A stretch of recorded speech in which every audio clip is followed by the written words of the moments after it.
बहुत ध्यान देना। कई लोग कहते हैं गुरुजी हम भगवान को स्नान कराते हैं तो उनका जल का छींटा हम पर लग जाता है, कोई दोष तो नहीं होगा? हम कह रहे हैं तुम जान कर जल का छींटा अपने ऊपर नहीं लगा रहे, आप धीरे धीरे आराम से जल चढ़ा रहे हो और थोड़ा सा जल का छींटा तुम पर लग जाए ना तो उस दिन समझ लेना कि भोलेनाथ अपने बच्चे को कुछ अच्छा देने वाला है, इसलिए वो आशीर्वाद के रूप में प्रदान कर रहा है। वो आशीर्वाद के रूप में प्रदान कर रहा है।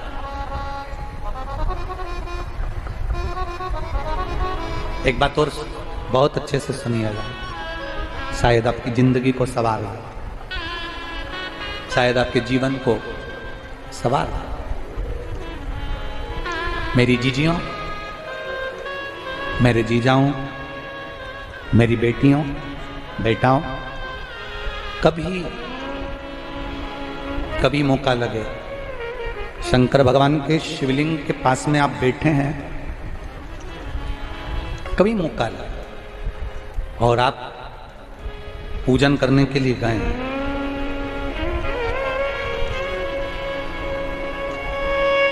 कभी पूजन करने के लिए और आपको शंकर भगवान के शिवलिंग के पास में या शंकर भगवान के शिवलिंग के ऊपर कनेर का अगर पीला फूल देखा है ना आप लोगों ने? अरे बोलो तो जम के, देखा है?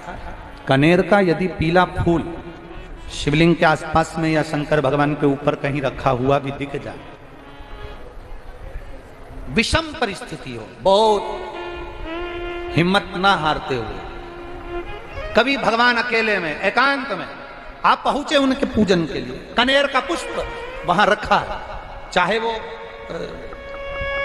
वो जलाधारी पर रखा हो, चाहे वो शिवलिंग के पास में रखा हो, शिवलिंग पर रखा हो, उस कनेर के पुष्प को अगर आप 5 जगह का स्पर्श कराकर अपने हृदय की बात कहकर वापिस महादेव को समर्पित कर देते हो तो भी मेरा महादेव तुम्हारे दुख का निवारण कर देगा।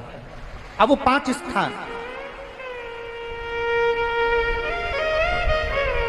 वो 5 स्थान, पहला गणेश जी, गणेश जी का जो स्थान होता है वह जगह, दूसरा षडानंद कार्तिक,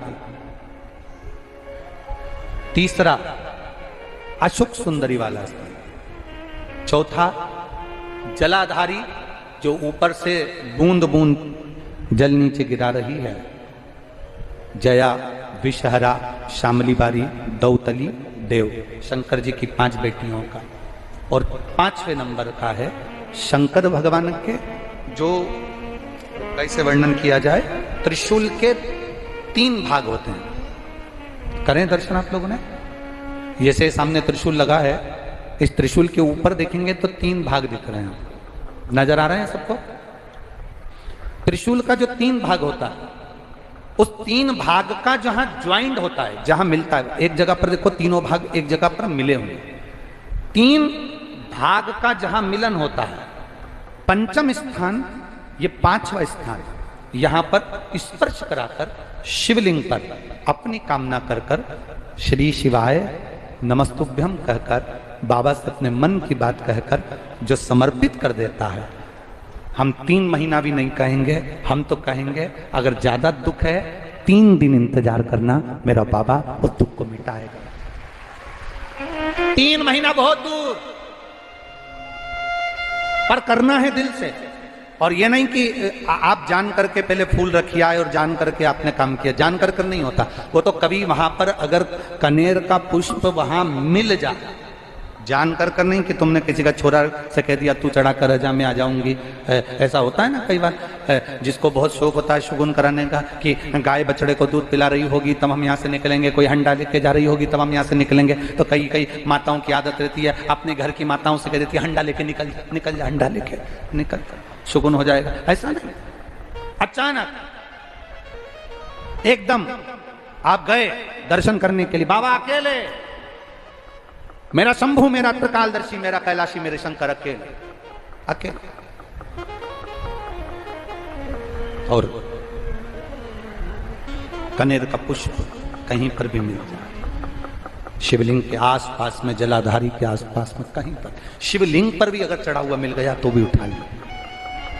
5 स्थान सभी लोग बोलेंगे। पहला गणेश जी, दूसरा, तीसरा, चौथा, जम के बोलिए, जलाधारी, 5वां त्रिशूल का मिलन स्थान। त्रिशूल का मिलन स्थान से मतलब इसलिए रखा कि आपके दुख के निवारण के लिए जब हम अपने मन की बात बाबा से कहते हैं, बाबा अब कुछ आप कृपा करेंगे, त्रिशूल उठाएंगे, तब मेरा कष्ट दूर हो सकता, मेरा ये रोग है, मेरी ये बीमारी है, मेरा ये दुख है, तब मिट सकता, तब मिटेगा।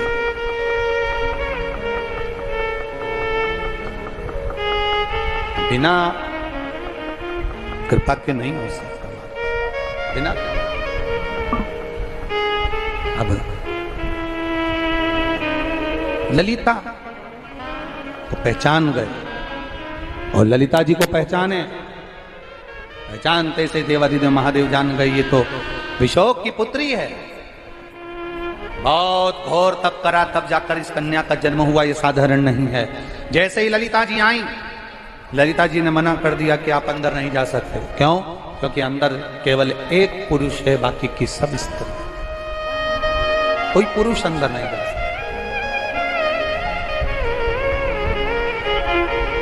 अब मैं करूं तो करूं क्या? कोई मिलता है आपकी जिंदगी में भी, कोई मिलेगा जो आपको ज्ञान देकर चले जाएगा कि तू ऐसा कर ले, इससे ये फल मिल जाए। एक पत्र आया है, देखिए। गुरुदेव, मेरा नाम कमल है, मैं गौरीपुर, मितली, बागपत, उत्तर प्रदेश की निवासी हूँ। कहीं बैठी हो तो हाथ हिला सकती हैं, कहीं अगर बैठी हो तो हाथ हिला सकती हैं। मेरा नाम कमल है, मैं गौरीपुर, मितली, बागपत, उत्तर प्रदेश की निवासी हूँ। मेरा मोबाइल नंबर ये है। शिव की महिमा का मैं क्या वर्णन करूं गुरुदेव। मेरे बेटे ने सरकारी नौकरी की कई पेपर दिए, कई फिजिकल दिए, पर सफलता नहीं मिली। गुरुदेव, मैंने टीवी पर आपकी कथा सुनी, आप कहते हो ना हर मुश्किल का हल, सारी समस्या का हल एक लोटा जल। यह पूर्ण तरह से सत्य है गुरुदेव। बाबा, 10 अगस्त 2023 को मेरा बेटा फिजिकल के लिए गया। मैंने उससे कहा कि शहद बेलपत्री का उपाय कर कर जाना, और घर पर ही आसन लगाकर टीवी पर आपकी कथा सुनी। प्रार्थना की, बाबा इस बार कम से कम मेरे बच्चे का हो जाए सिलेक्शन, तो मैं पंडाल में जाकर कथा सुनूंगा। अगर कहीं बैठी हो तो हाथ हिला सकती हैं। गौरीपुर, मितली, बागपत से आई हैं। मेरा नाम कमल है, कहीं बैठी हो तो हाथ हिला सकती हैं। पंडाल में बैठकर कथा सुनूंगी, अगर मेरी मन की मुराद पूर्ण हो जाए। टीवी के सामने आसन लगाकर बैठ गई। गुरुजी, आप कहते हो कथा जहां मिले वहां सुनो। मैंने टीवी के सामने आसन लगाकर कथा सुनी, और मेरा बेटा गया इंटरव्यू के लिए, फिजिकल के लिए। 3 बार गिरा, उसके घुटने में चोट आई, छिल गए। कई बार तो ऐसा लगा कि होगा नहीं, पर बेटे का रिजल्ट आया, और 2 दिन बाद उसका मेडिकल भी था। बाबा की कृपा से उसमें भी उसका सिलेक्शन हो गया, और गुरुदेव मेरे बेटे की गवर्नमेंट जॉब लग गई। 27 अक्टूबर 2023 को उसका सिलेक्शन हो गया, और वो ट्रेनिंग के लिए नासिक गया हुआ है। मैं बाबा को यहाँ प्रणाम कर। अगर एकादशी के दिन आपको कहीं भी कनेर का फूल मिल जाए तो यह उपाय ज़रूर से करिए। अगर आपको यह वीडियो पसंद आया होगा तो लाइक करिएगा, शेयर करिएगा। मेरे चैनल में नए होंगे तो सब्सक्राइब करिएगा। सावन के महीने में यह उपाय बहुत ही फलदायी है। अगर आपको शिव मंदिर में कनेर का फूल मिले तो आप ज़रूर यह उपाय करिएगा, मनोकामना पूर्ति के लिए।